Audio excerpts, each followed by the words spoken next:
Bueno, buenos días a todos y a todas. Eh, Hoy vengo a presentar la charla de Python en el aula, del pensamiento computacional y programación en la era de la IA. Es una charla menos técnica a la que estamos acostumbrados a darlas aquí. Yo también las he dado un poco más técnicas en años anteriores, pero bueno, ahora entenderéis un poquito el porqué de este cambio, ¿vale? La sustituyo como una reflexión sobre el futuro de la enseñanza de la programación, porque, bueno, eh, no sé de aquí, por hacer una preguntilla, ¿hay profes aquí en la sala? Una, dos, tres, vale. Dos.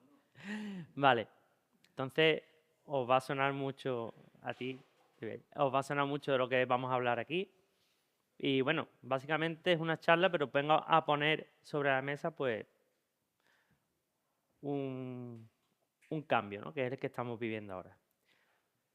Pero antes, bueno, voy a presentarme. Yo soy José Manuel Rivas, soy de Borno. Llevo programando en Python desde que salí de la facultad, 2008, bueno, antes. He estado implicado como software developer, he estado especializado en backend durante todos estos años. He estado sobre todo trabajando mucho con Django, con Flash, FastApp y a lo último, entornos serverless. Y en 2019 yo estoy en Madrid y me da la curiosidad, empiezo a trabajar en una empresa con jornada intensiva todo el año y me saco el máster en educación. Y presento mi trabajo fin de máster en 2019 que se llama Introducción al pensamiento computacional y programación en la ESO desde Scratch a Python. ¿Vale? Y ahí pues ya empiezo a indagar de qué es esto del pensamiento computacional, cómo aplicarlo en niños. Y nada, en 2020 entro como profe, empiezo a compaginar un año mi trabajo en el sector privado, con un compañero que hay por ahí, y a compaginarlo también con la educación en FP. En ese momento entro en FP, en una privada, no tiene nada que ver. Y a partir de 2020 me dedico al 100% como profesor de educación de informática en la Junta de Andalucía, en la pública. Actualmente pues soy profe en desarrollo web, entorno servidor, en DAO, desarrollo de aplicaciones web. También doy implantación de aplicaciones web en el Instituto Francisco Romero Vargas de Jerez. Y lo compagino con el mantenimiento cuando puedo y contribución software libre. En su día hice una pequeña aplicación, Django JSON Widget, que no sé si alguno la utilizaréis. Fue en ese momento, pues Django sacó soporte para el campo de Postgres JSON y bueno, pues como dijo Sebastián ayer, pues fui a resolver un problema que no estaba resuelto. Lo hice, pues, lo publiqué y bueno, pues lo dejé ahí para la comunidad. Y nada, una vez que me presento, pues empezamos. No sé si os suena esta mujer, ¿a alguien? ¿Nadie? Vale, ella es Janet Wynn y ella es una científica, una informática de Estados Unidos y actualmente es vicepresidenta de investigación en la Universidad de Columbia. ¿Por qué es famosa ella? ¿Qué contribución hizo? Bueno, aparte ahora mismo dirige muchas iniciativas en el tema de ciencia de datos e inteligencia artificial, pero para mí, en mi campo, la gran contribución que hizo ella fue que en 2006 publica Computational Thinking, ¿vale? Y ahí es donde se hace la figura más influyente en la definición y promoción del pensamiento computacional.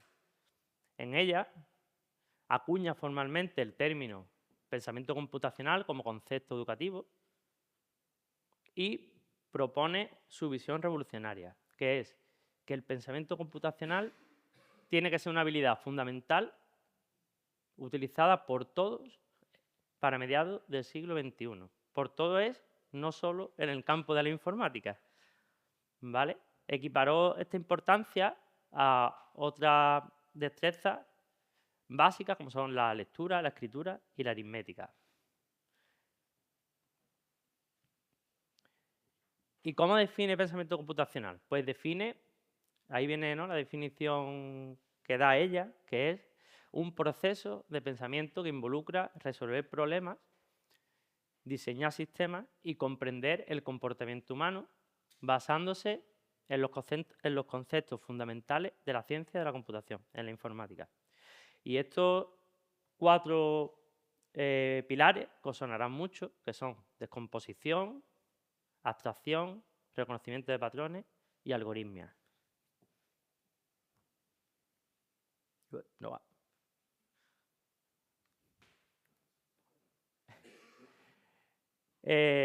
¿Os suenan estos 4 pilares? Aquí la mayoría soy... que levante la mano quien estudia informática aquí. La mayoría. Y quien no estudia informática, os tiene que sonar un poco estos 4 pilares, porque es lo que nos enseñan cuando entramos en la universidad o en FP, ¿no? La descomposición, pues explico un poco por encima, la tarea, ¿no?, de dividir problemas complejos en partes más pequeñas, el típico divide y vencerá que nos enseñaban siempre en la universidad.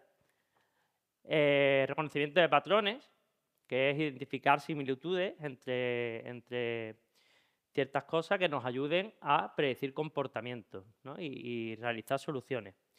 La abstracción, que es la capacidad de extraer lo relevante de un problema y no perdernos en detalle. Y luego el diseño de algoritmos, que es crear secuencias de pasos lógicos, ordenados, idempotentes, ¿no?, que resuelvan un problema de manera eficiente. Por poner ejemplos, ¿no?, pues en la descomposición, pues si pensamos en organizar una fiesta de cumpleaños, pues vamos a dividir en pequeñas partes y vamos resolviendo cada una de ellas, elegimos fecha y lugar, hacemos lista de invitados, compramos comida y bebida, etcétera, etcétera, y dividimos en pequeños problemas. Reconocimiento de patrones. Esto cuando yo enseñé a mi niña con 6 años a resolver puzzles, pues, ¿qué le enseño? Primero, vamos a buscar los bordes, vamos a separar por colores, vamos a separar, y ese es un reconocimiento de patrones que le lleva a coger una destreza resolviendo esos puzzles, ¿no? La abstracción, pues bueno, si tengo que mirar un mapa para llegar a un sitio, pues no me pierdo en detalles de señales, historias, sino me hago un pequeño croquis y señalo cómo tengo que llegar a través de calles importantes o puntos de referencia, ¿no? Y diseño de algoritmos, por ejemplo, el de resolver un cubo de Rubik. Si alguien se ha puesto alguna vez, hay algoritmos que te resuelven el cubo de Rubik directamente. Y ahora la pregunta que nos podemos hacer ¿es esto algo nuevo? No. Yo, durante la investigación que hice para el trabajo fin de máster, encontré que un médico logró sofocar un brote de cólera gracias a que aplicó el pensamiento computacional en el siglo XIX, ¿vale? Jon Snow, que no es el de Juego de Tronos, ¿vale? Fue un médico en Londres que, bueno, intentando sofocar un brote de cólera, empezó a darle vueltas al asunto y dejó de lado la investigación, el método más común que había en la época, que era la teoría mismática de la enfermedad, la cual decía que se originaba por el terreno, y empezó a investigar costumbres, ¿vale? Cogió un mapa y empezó a hacer columnas en zonas donde la gente enfermaba. Si vemos ahí una imagen, eso quizás, si lo ponemos bonito en una gráfica, podría ser un infograma, ¿no? Y se dio cuenta que alrededor de las columnas crecía una bomba de agua en Brodsky, y la hipótesis que formuló es que la causa de la enfermedad estaba en el agua. Reconocimiento de patrón, abstracción, ¿vale? Uso los datos. Y bueno, llegado a este punto, ya que hemos introducido un poco el pensamiento computacional, vamos a pasar a mi primera época como profe, ¿vale? Entro en la pública, 2020, vengo de trabajar haciendo sistemas backend eficientes, como decía Pablo ayer, y me meto a trabajar. Y la primera parada fue en el Instituto Elena García Armada. ¿Os suena el nombre Elena García Armada? Vale, Elena García Armada es una científica ingeniera española muy famosa. Fue la pionera en el diseño de esos esqueletos pediátricos para niños. Y bueno, ella se mantiene todavía en vínculo con el instituto y viene todos los años a dar una jornada de STEAM. Y bueno, este centro tiene una vocación por la STEAM, ¿vale? Por la ingeniería, por la inclusión de las niñas en la ciencia y bueno, trabajan mucho sobre ello. Y bueno, además eso, una de las cosas que hacíamos era que durante el recreo pues, abríamos espacio de trabajo con el lema entrena tu mente, potencia tu pensamiento computacional, disfruta el juego. Y hacíamos muchas cosas con ellos para potenciarlo. Aunque he de decir que mi primera impresión cuando me enteré fue, no, voy a dar clases a niños de la ESO. Claro, mi reto era irme a la FP, a niños grandes, enseñar lo que yo estaba haciendo. Pero no. Y bueno, esto del pensamiento computacional lo aplica, ¿vale? Lo aplican las órdenes, las leyes andaluzas, bueno, las leyes de España, ¿no? A nivel estatal, pero luego la concreción la hace Andalucía. Y os voy a enseñar un momento el currículo de la Junta de Andalucía de computación y robótica, por ejemplo, una asignatura que se da en la ESO. Y bueno, aquí pues se vienen un poco arriba, son 3 cursos, primero, segundo y tercero de la ESO. Y si no lo sabéis, pues bueno, primer curso, introducción a la programación, introducción a los lenguajes de programación visuales, introducción a los bloques, no sé qué, Internet de las cosas, funcionamiento de IoT, tipos de comunicaciones de dispositivos IoT, robótica, definición de robots, leyes de la robótica, sensores, efectores, actuadores, mecanismos de locomoción, introducción a la programación de robots, desarrollo móvil, introducción a los IDE, introducción a programación orientada a eventos, introducción a la entrada-salida, captura de eventos y sus respuestas, desarrollo web, introducción a las páginas web, introducción a la animación en web, fundamento de la computación física, datos masivos, introducción al Big Data. Esto es primero de la ESO, ¿eh? Visualización, transporte, almacenaje de datos generados, entrada y salida de datos, introducción a los metadatos, inteligencia artificial, definición de inteligencia artificial, introducción a la ética. Claro, a un niño de 12 años le dices tú, oye, mira, niño, ¿sabes? Entonces, agentes inteligentes simples, aprendizaje automático, ciberseguridad, peligros de Internet, interacción básica con plataformas virtuales, introducción al concepto de propiedad intelectual a un niño de 12 años. Mira, niño, esto no puedes coger una imagen de Google para el trabajo porque tienes que mirar primero si tiene propiedad intelectual. Bueno, imaginaros, ¿no? No voy a decir lo de tercero porque ya nos vamos a... Esto es en primero de la ESO. Vale, pues bueno, yo, como dijo ayer Nuria, la compañera en su charla, moldé un poco todo esto, ¿vale? Para trabajar con ellos. Y bueno, pues hago proyectos, hago aprendizaje basado en proyectos con ellos, intento introducir conceptos desde más simples hasta más complejos y quien va siguiendo un poco el camino, pues al final de 30, de 60, pues hay 4 o 5 que avanza mucho más rápido que otros. Aquí hay ejemplos, he puesto algunos ejemplos de cosillas que hago con ellos. No sé si se ve bien. Esto, por ejemplo, un ejemplo con unas plaquitas microbit, que son aquellas de allí. Tiene sensores Bluetooth, tiene... No se puede ampliar. Si no, la voy a dejar por ahí, pero es que no sé si esto tiene... No tiene para ampliarlo más. Bueno, básicamente lo explico, ¿vale? Es un reto en el que con esta placa de ahí, pues los niños interactúan, ¿vale? Interactúan mediante Bluetooth, mediante sensores de movimiento, etcétera. Y esto es un reto básico. El poder del Jedi. Pasa la mano por encima y enciende la placa. Pasa la mano por encima y la apagas. Muy básico. Reconocimiento de patrón, abstracción, algoritmo, ¿vale? Esto mediante aplicando pensamiento computacional y mediante programación en bloques. Quien no conozca Scratch, que es la herramienta que usábamos, es esta de aquí. Es una herramienta para crear algoritmos, crear programación de forma de bloques, muy sencilla, y les permite introducirse a ellos de manera visual, muy gráfica, en este mundillo, ¿vale? No sé si por aquí habrá alguno para que podáis ver cómo es. Mira, voy a poner algunos de estos para que podáis ver, ¿vale?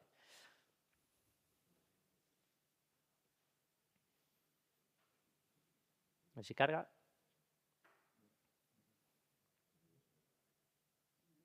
Ver dentro.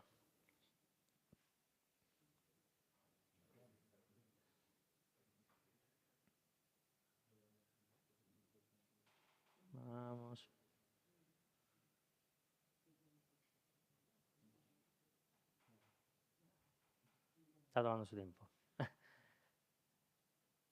Vale, mientras tanto, mientras esto carga, aquí tengo otro reto, ¿vale? Desafío que no caiga. Son pequeños desafíos que les voy poniendo de manera individual. Luego hacen proyectos más grandes. Este, por ejemplo, es con otro tipo de placa. Y, pues, simplemente es un muñeco, un personaje dándole toques a un balón. Entonces tienen que jugar con la gravedad, con coordenadas, con visión espacial, ¿vale? A eso me refiero con pensamiento computacional, ¿vale? Aquí no es código. O sea, esto no se lo pueden pasar a la IA y decirle, oye, prográmame esto en... Ahí tienen que darle vueltas al coco. Y para ello, pues también es un incentivo, un reto. Pero claro, llego a segundo de la ESO y empieza un chaval a preguntarme por Python. Y imaginaron mi cara. Yo, toma. Y empecé a darle, a darle, a darle. Y es este típico chaval que empieza a destacar, ¿no? En el recreo, como este chaval terminó haciendo un detector de rostros con Python y OpenCV. Y abriendo una barrera con un servomotor. Imaginaros. Orgullo de profe. ¿Cómo? Sí. Totalmente. Al principio iba guiándolo. Al principio yo le daba pequeños snippets de código para que fuera aprendiendo y cada vez le iba dando menos. Cada vez le iba dando menos, le iba dando, y claro, le iba enseñando a mirar la documentación, a mirar desde... Y claro, al final se hace autónomo totalmente. A ver si ha cargado esto. Mira. Esto de aquí. A ver si... ¿Dónde está?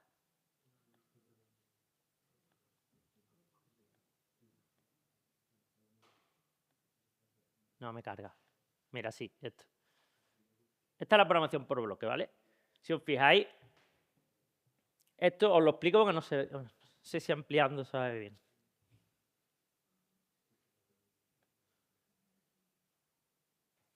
¿Se ve? Más o menos.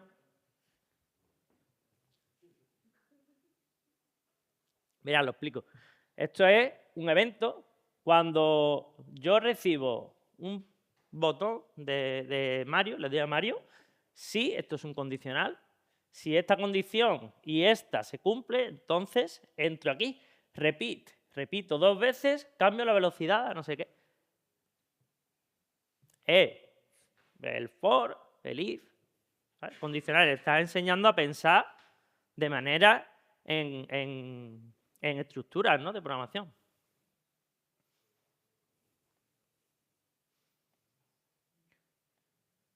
Bueno, pasamos aquí.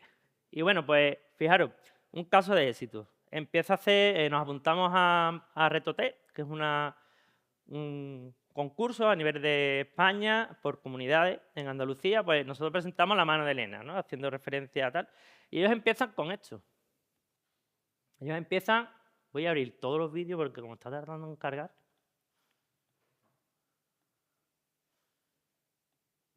Ellos empiezan con una mano de cartón, una pequeña Arduino modificado. Van a poner el protoboard con una mano de cartón, pajitas, ¿no?, cañitas y lana. Y empiezan a jugar con un actuador, ¿no?, abriendo y cerrando la mano. Siguiente iteración, con el que ganaron el concurso, imprimimos, bueno, hicieron diseños, imprimimos la mano en 3D,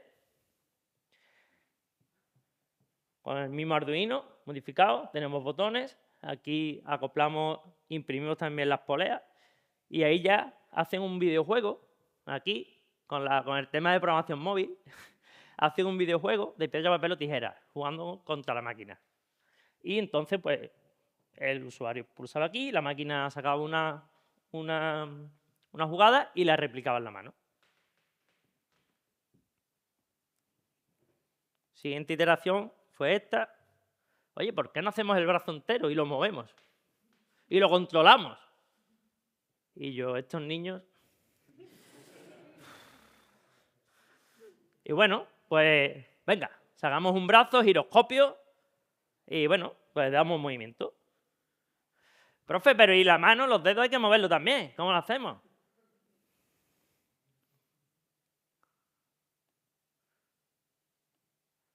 Venga, sacamos un guante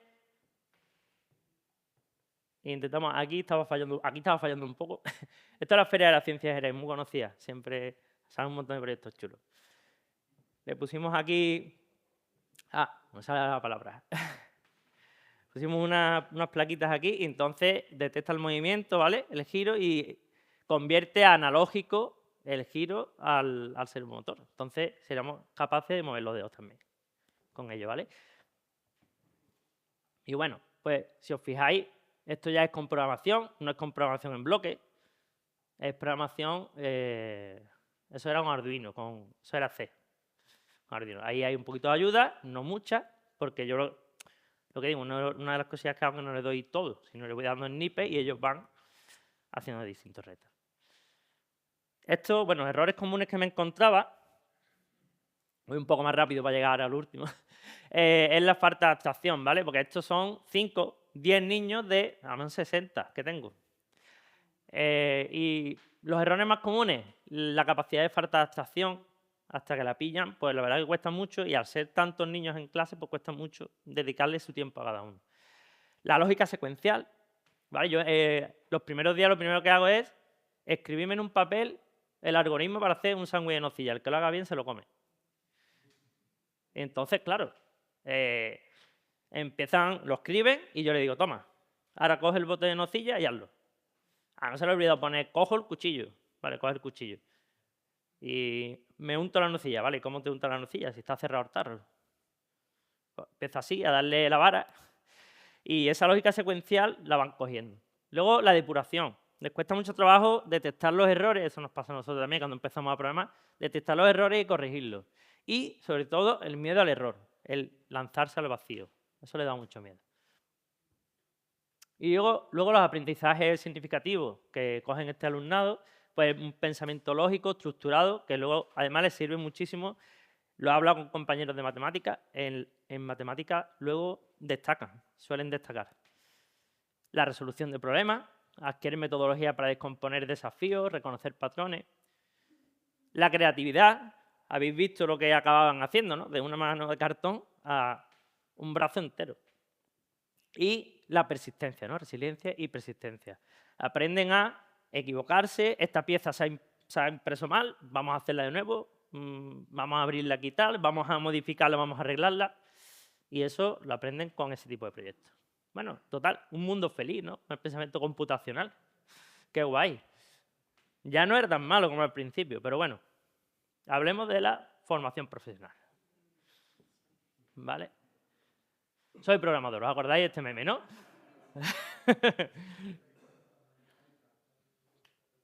Segunda parada. Apruebo la oposición y tengo centro definitivo en el Francisco Romero Vargas. Este está en Jerez de la Frontera también y es un centro referencia en FP, allí en Jerez. Tiene toda la rama informática menos DAM. Tiene DAO, ASIR, SMR, la FP básica de informática, está todo allí. Y bueno, la verdad es que muy bien, muy contento. Era mi primera opción, era a lo que yo me quería dedicar. Y bueno, este poco de historia que quiero contar es la evolución que hemos tenido como programadores, ¿vale? A lo largo de la historia, ¿no? Al principio teníamos el lenguaje bajo nivel, control directo en el hardware. Teníamos un nivel de adaptación y eficiencia cuando llegamos al alto nivel. Después entran los IDE con el autocompletado, el refactor, todas estas cosas. Y ahora tenemos los asistentes inteligentes, ¿vale? Esta erupción de la IA con ChatGPT, Copilot, Cloud, que nos generan código instantáneo a partir de descripciones de lenguaje natural, el alumnado puede obtener soluciones completas sin comprender el proceso. Esto nos lleva a una pérdida de comprensión. Este es un nuevo desafío para nosotros como docentes y es cómo enseño cuando la IA hace ese trabajo por nosotros. O sea, si yo le estoy pidiendo un problema y del tirón se lo pasa a ChatGPT o Cloud y se lo soluciona, ¿qué hacemos? Pues yo pongo dos noticias que se entienden mejor juntas y es que, ¿sabéis quién es Jensen Huang, no? Este es el CEO de Nvidia, y este dijo en un día que a estas alturas nadie debería aprender a programar. Ya lo haría la IA por nosotros. Claro, este es que sabe lo que hace, lo tiene claro. Quiero vender gráficas. Y luego viene la otra noticia. Los jóvenes programadores ya no saben programar. La IA está provocando ahora lo mismo que provocó la calculadora hace medio siglo. ¿Qué está queriendo decir Jensen? Pues que el trabajo, su trabajo, es crear tecnología informática que haga que nadie tenga que programar. Que el lenguaje de programación sea el lenguaje humano. Que todo el mundo es ahora un programador. Que ese es el milagro de la inteligencia artificial. Está hablando del pensamiento computacional. ¿Vale? No quiero que aprendas a programar, quiero que sepas resolver problemas y que lo trates con la IA. El verdadero problema al que nosotros nos enfrentamos es el riesgo de dependencia. Cuando el alumnado sustituye la comprensión por la generación automática, pierde la oportunidad de desarrollar habilidades críticas en la resolución de problemas. Entonces, claro, eso es lo que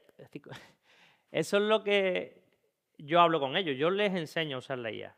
Pero claro, hay ciertos momentos donde no pueden. Tienen que pasar ese mal trago. Pero el objetivo verdadero no se trata de escribir código perfecto desde el principio, sino entender la lógica, identificar errores, construir soluciones propias. Y la pregunta clave es la que ponéis. ¿Cómo fomentamos el pensamiento computacional cuando la IA genera el código? Y la respuesta no es otra que nosotros como docentes tenemos que redefinir nuestra metodología. No podemos rechazar la tecnología. Es como cuando en nuestra época los profes te dicen no puedes usar Internet para hacer los trabajos. Bueno, llevamos todo el trabajo de la Encarta 98, ¿no? Claro. ¿Prefieres eso? Pues, este soy yo entrando en el departamento y diciendo estoy enseñando a los niños a usar la IA para programar.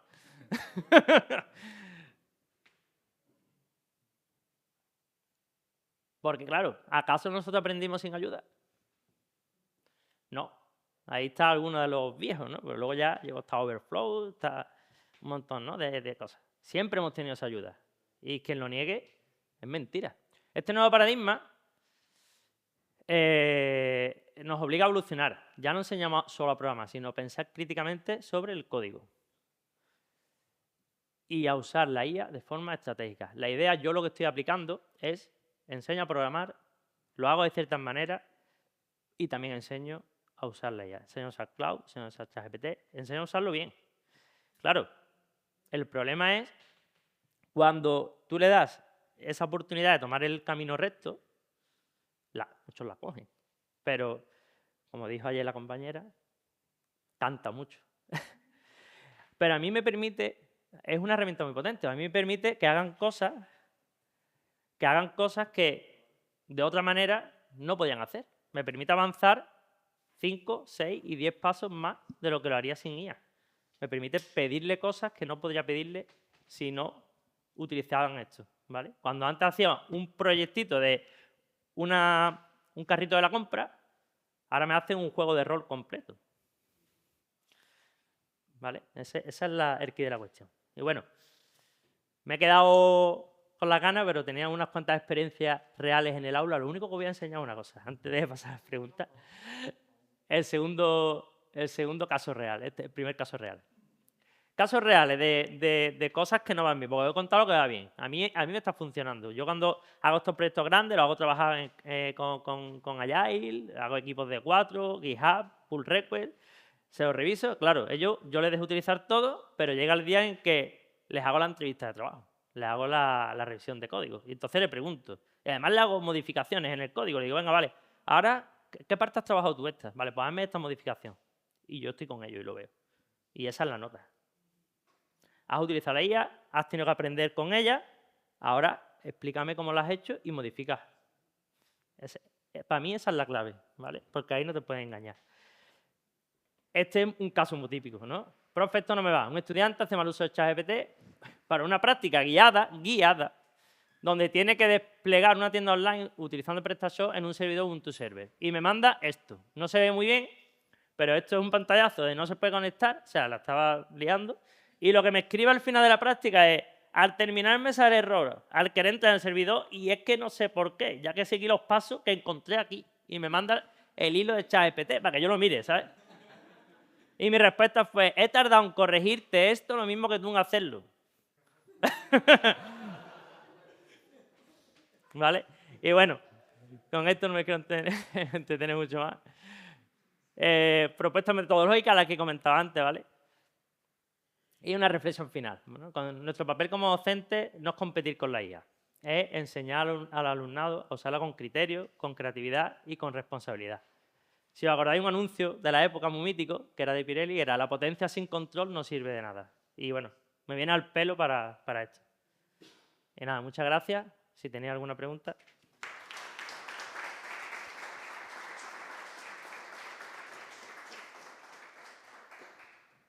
¿Alguien tiene alguna pregunta?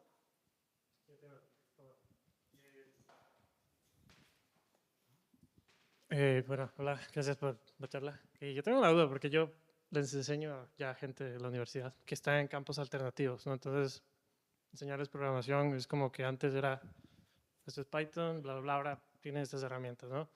Y el desafío para mí es darles proyectos en los que contemplo que van a usar inteligencia artificial, pero aún así tratar de descubrir una forma de que usen, no sé, su cabeza y no solo le pasen a la inteligencia artificial, ¿no? Entonces, tal vez de tu experiencia, ¿cómo se podría tratar esa clase de proyectos? Porque yo sé que van a usarla. Entonces trato de considerarlo, pero aún no sé el mejor método para mí asegurarme que en realidad estén reteniendo la información. Sí, ¿Sí? yo lo que hago, lo que aplico, claro, al ser ámbito universitario, me imagino que tendrá muchos alumnos. Sí, o sea, como 40, Claro. 30 a la vez. Ah, bueno, Entonces es más 40, no son difícil. tantos. No. Yo tengo normalmente entre 25 y 30. Y yo lo que hago son equipos de 4, 5, Agile, y les hago que trabajen con Scrum, vamos, Agile. Y se dividen el trabajo y tal. Entonces, utilizando GitHub, yo les voy revisando todo y veo quién está trabajando y quién no. Y además, veo los cómics que hace. O sea, yo sigo una metodología que he utilizado en el trabajo durante mucho tiempo y me permite hacer un seguimiento lineal del proyecto y que no lo hagan todo el último día, 200 cómics. Pues, no. Entonces, por ahí ya te estás asegurando de que te están trabajando a diario. Y después, yo lo que hago, utilizo la entrevista, como cuando vamos a una entrevista de trabajo. Me siento con ellos y tengo unos minutos donde, vale, tú que has trabajado esto, tú que has trabajado esto, tú que has trabajado esto, vale, pues ahora, en esta hora, imagínate, ¿no? El caso de un login, vale, tú has trabajado en el login, pues te digo, vale, pues ahora quiero que modifiques el login y que los dominios con irmvargas.com no puedan hacer login. Y sarte un error con una excepción que sea acorde a lo que quieres mostrar. Y esto lo tienes que hacer tú solo. Tú has estado trabajando en eso. Lo has utilizado para aprender, no para hacerlo. Sí. Entonces, si no lo sabes hacer, es que algo has hecho mal. Está bien. Gracias. Bueno, no sé si te ha respondido, pero... ¿Alguna última pregunta?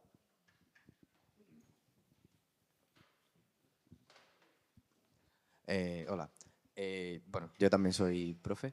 Y nada, estoy dando clases de introducción a Python, pero en un máster de data. Entonces hay mucha gente que viene de carreras que no tienen nada que ver con tecnología, que están tocando programación por primera vez. Y tengo un contexto bastante particular porque también hay gente que sí ha programado, tiene experiencia. Y bueno, mi función en esa clase inicial es nivelar un poco ese nivel inicial que hace falta para seguir el máster, ¿no? Tengo 8 clases para eso. Y el problema más grande que he tenido es este, o sea, incluso enseñando los conceptos más básicos que son, qué sé yo, variables, condicionales y tal, no les puedo enseñar Scratch porque Ya, claro. Es otro ambiente. tengo que ir directamente con Python. Y claro, precisamente me está pasando esto mismo de nuevo. O sea, le pasan a ChatGPT y luego ya en la tercera clase me doy cuenta de que me entregan cosas que no se ejecutan, o sea, que dan error y que ni siquiera se han dado cuenta que da error. Entonces, de nuevo, ¿se te ocurre algún tipo de forma para nivelar esto? O sea, porque tengo que llamar la atención de los que ya saben algo y hacer que los que no saben aprendan. A ver, Entonces, a mí me sirve, para esto la IA es fantástica, porque te permite, con muy poco trabajo, a nosotros nos ha hecho un gran favor también como docente, porque me permite adecuar las clases a un gran número de casuísticas que pueda tener, ¿no? Y me permite eso. Yo al principio no empiezo con este tipo de proyectos. Pero ¿utilizan Moodle? No. No, vale. Moodle tiene un plugin, si no lo conocéis, que es muy bueno, que permite ejecución, preguntas poniendo código y añadiendo las respuestas. Tienen que escribir código. Y yo utilizo eso. Al principio con ellos le pongo unos cuestionarios tipo T, autocorregible, donde vienen snippets de código de Python. Entonces tienen que saber lo básico para tal. Entonces tienen que escribir, pues, típico de la salida, ¿no? Que te da este snippet de código, o a lo mejor tienen que escribir una parte de ese código y te lo corrige Moodle. Eso sí está bien. Te puede Vale, servir a lo mejor al Pero principio. que sería tipo como material extra, porque o sea, tampoco la evaluación podría salir de ahí, ¿no? No, eso sería un instrumento de Pero claro, evaluación. claro. Sí, sí. Sería un Ok. instrumento de evaluación, luego tienes que utilizar más, claro. Sí, vale, vale, gracias. No sé si te respondo. Bueno, sí, algo ayuda. Sí, sí, sí. Muchas gracias.